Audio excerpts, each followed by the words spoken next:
Welcome back. You're with Newsday. Ukraine's president says he's disappointed at the lack of progress in peace talks with Russia. Volodymyr Zelensky says nothing concrete has been agreed to. Russia continues to bombard northern parts of the country, breaking an earlier promise. Joining us live now is Dr. Malcolm Davis, a senior analyst in defence strategy and capability at the Australian Strategic Policy Institute.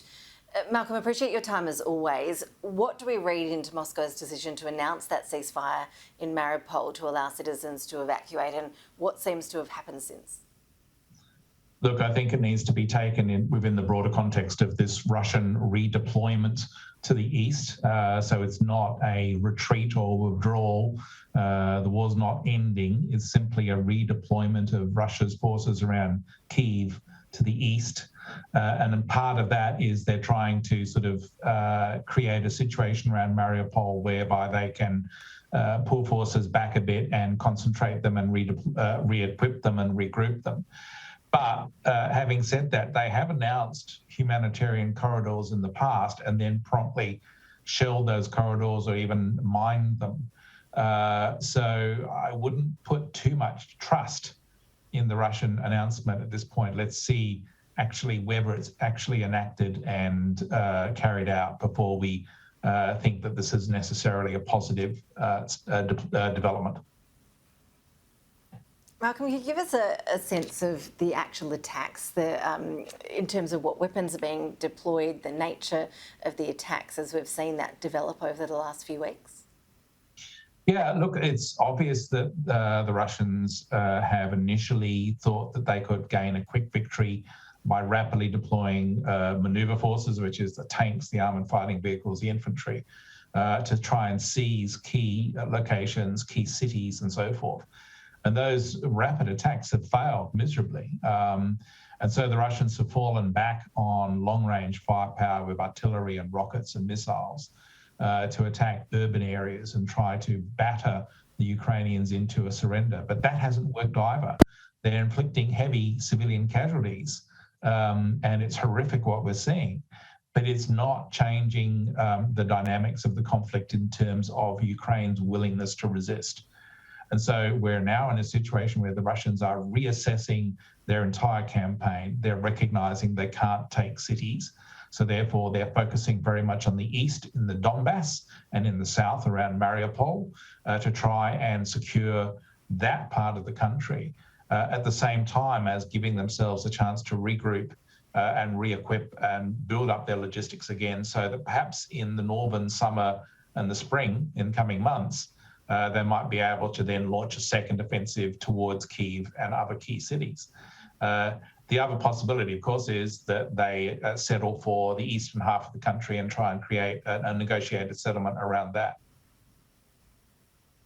So if that doesn't happen and this goes on for months, as you were suggesting, how strong are the Ukrainian defences? How sustainable are they? Well, quantity has a quality all of its own, and over time, the Russians potentially could build up the quantity of forces whereby they could gradually overwhelm the Ukrainians, in spite of the Russians' initial failures on the front line with their forces being attacked and overrun and so forth.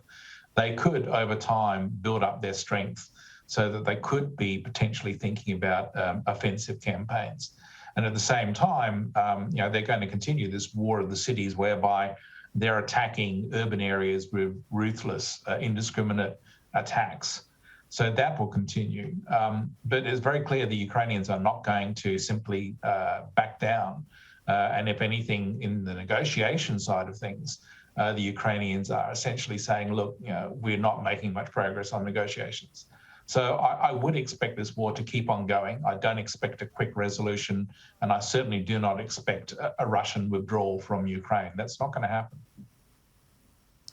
As we've been flagging, we are looking forward to hearing from the Ukrainian President Volodymyr Zelensky when he addresses both chambers of Parliament this evening at 5:30 Eastern Daylight Time. What are you expecting to hear from him, Malcolm, and what does he want from Australia?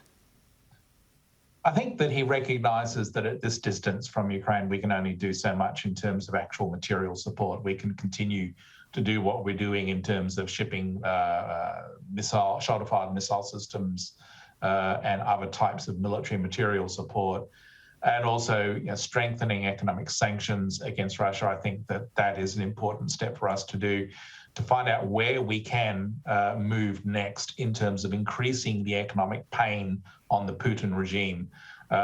There's, I think, also diplomatic and political steps that we could take against the Russian presence, in the diplomatic presence in this country. But that's ultimately up to the Morrison government to take.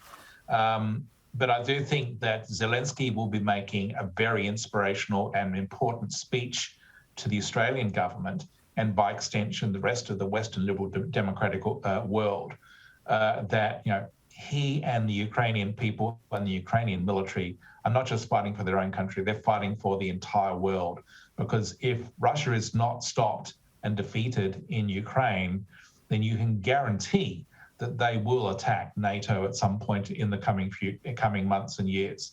And we will be facing a much more serious war at that point. So it's vital that we stop Russia here and now, rather than allowing Putin to withdraw, to essentially end this war with material gains in form of territory and a neutral Ukraine, and then he feels emboldened to try again, perhaps in a couple of years' time.